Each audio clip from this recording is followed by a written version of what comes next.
Supplements, they can be a massive minefield. So whether you're trying to increase your endurance, increase your performance in other sports, your power, your strength, or drop body fat, even just simply like increasing your health, what supplements should you take? What supplements shouldn't you take?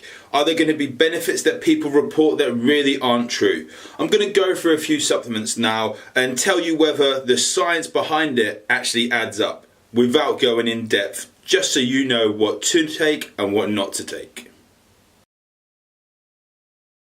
The age-old caffeine. We love it. We love chucking a coffee down our necks. We're in a nation where people love coffee left, right and centre. They go to work with a coffee in their hand. They come home from work, they've got coffee in their hand. Lunchtime, coffee in their hand. But is caffeine really going to be that massive, massive benefit to your performance that everyone makes it out to be? First off, as we know, it's not the coffee. It is the caffeine within it. It is a central nervous system stimulant, and people use it in order to give themselves a little bit of a boost. Now, the science behind it says that, yes, it will improve performance. However, it doesn't improve performance in short, high-intensity exercise bursts. So please bear that in mind. L-carnitine. Now, L-carnitine, it's been in the press a little bit recently. It's an amino acid essentially. It's shown apparently to improve fat oxidation and also to increase your VO2 max. Every athlete seems to want to do this. But when we look at the science behind it, unfortunately, it doesn't show strong scientific evidence that it's actually uptaken by the muscles in amounts that are actually going to be any effect at all. So honestly, we wouldn't really worry about that too much. Creatine, that massive thing that loads of bodybuilders have had. The trouble with that is that endurance athletes have actually been shying away from it. But is it going to be a benefit? Now, creatine is going to get your strength levels up. It is going to reduce your fatigue. It's going to get your power up. And also it can actually increase your protein synthesis, meaning, as we know, recovery from that is going to be better. However, is that true?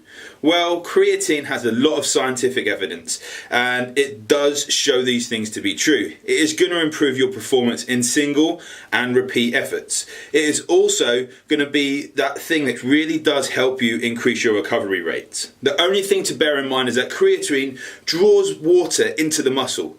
So whilst it's not water that's going to be under your skin, blurring it, that a lot of people think it is, providing you've got the carbohydrates in you, it is going to potentially make you put on a little bit of weight. So if you're looking for big climbs and things like that, maybe creatine, the benefits do not outweigh the negatives behind it. So just bear that in mind when taking it on board. And if you are judging yourself by the scales, we already know not to do that, but this will be a reason why. Fish oils. We've seen so many people go through fish oils. Now, first off is getting a decent fish oil, and people say that for performance levels, not necessarily just for health benefits, but for performance, that it could increase your VO2 max. Unfortunately, there is no supporting evidence for this. So what we look to do with clients is that we may get them on fish oils, but I would much rather have people have decent oils, decent fats throughout their diets. Get the natural formats in there.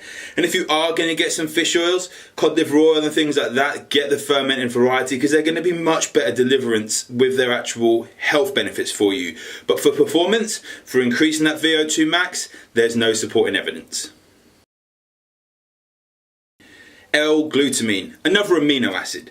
Now, this is reported to increase your immune function. Also to increase your muscle glycogen resynthesis, meaning your recovery is going to be better between sets. It's also generally for your recovery and also to increase your endurance. Is this something which would work? Now, there's no reported immune effect on this. There's a possible effect with the muscle glycogen resynthesis when we look at the different reports, but what it does help with is something called osmosis. When you have a lot of drink, you have a lot of water as you're going along, if you put glutamine in there, it helps to sort of draw it up through the muscle, through the stomach fibers, and really get that into the muscles where it can do its work, without getting that water sloshing about with all the carbs in your stomach, which can cause a lot of GI distress. So I would highly recommend it for endurance athletes. MCT oils, medium chain triglycerides. Now, there is a massive hype about this at the moment. It's the fatty acids essentially that are derived from coconut oils. It's said to give you increased energy with that bulletproof coffee. It's said to stop your muscle glycogen breakdown, and it's said to improve your performance. There's no supporting evidence of this, so please do not get hyped up by the marketing behind it, this bulletproof coffee and all this sort of stuff, because having loads and loads of calories in a coffee is more a placebo effect. And you could have 500-600 calories, but that's a massive meal. Do you really want to drink in like a little coffee like this? Do you really want to drink that much and have 500-600 calories? I mean, honestly, I'd rather go to McDonald's and have a milkshake. Each to their own, I guess.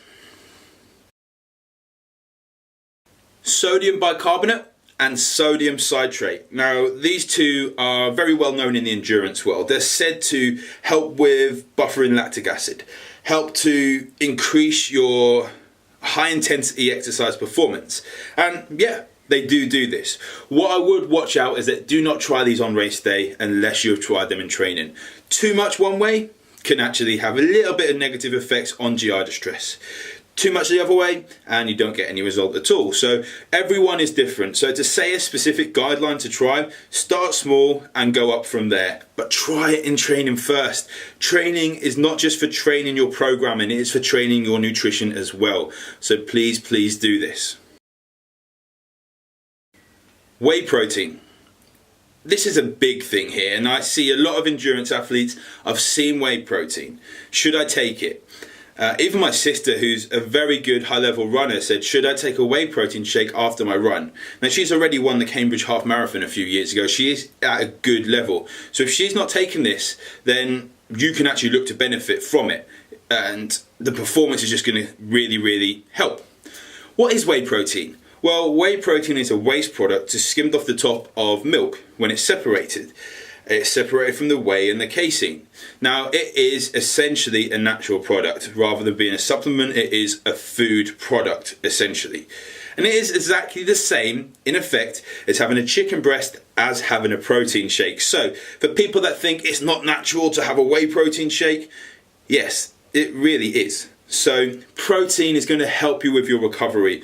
It's going to help you with your performance. So it'll help reduce the risk of injury. There's going to be calcium in there. There's going to be other amino acids, and these are going to be essential for your immune function. So whey protein, yes, I highly recommend it for everyone. Not necessarily athletes, but anyone struggling to get their protein in their diet.